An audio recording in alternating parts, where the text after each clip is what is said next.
Hello, this is the gardening guys. This is Owen and Conway. My name is Owen. Today we're gonna cover how we protect these bananas from the winter time and unveil it for the springtime.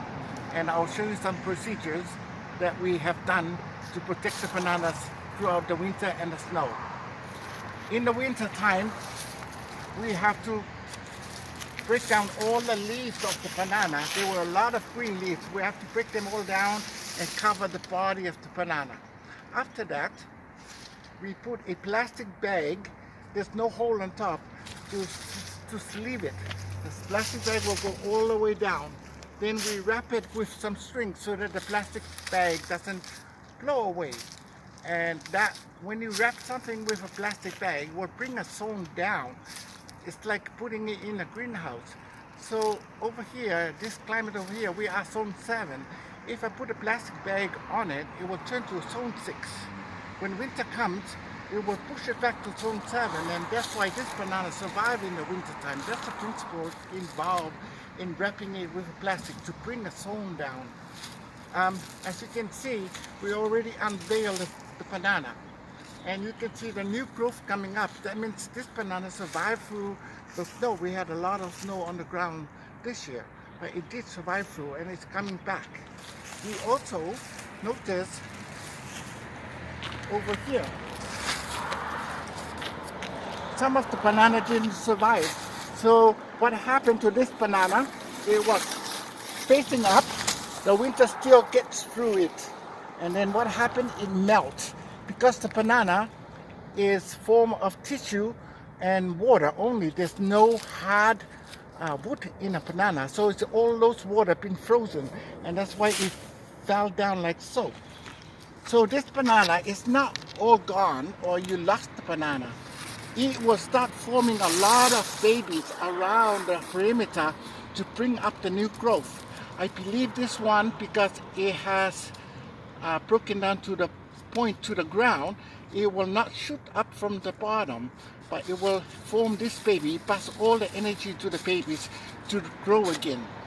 The banana leaves that you have so much in the summertime, you can cut it down like you see over here.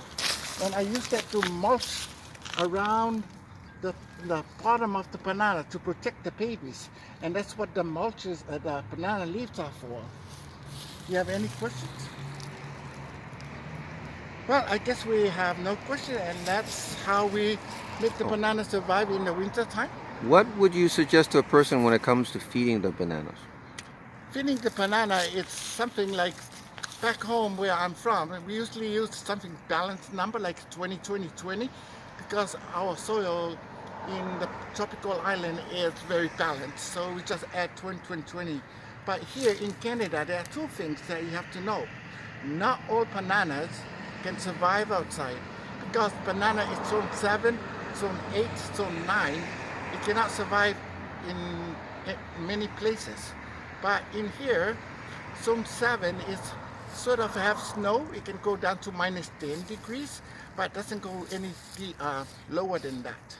So bananas, there are two forms of banana that you can look at it in Canada. One is a tropical banana that you'll find in the tropical greenhouse. Those bananas cannot survive outside because it cannot handle any negative degrees. But this specific type over here is called Musa. Musa banana is ancient, is some part of China where it comes from. It has that gene can survive cold temperature. And because we have the protection, it will help more to preserve it. And that's why we have a tropical look in this garden in the summertime because of this banana. I believe that's about it for this film. Don't forget to subscribe and ask questions, and we will gladly make a topic out of your questions. Thank you and goodbye.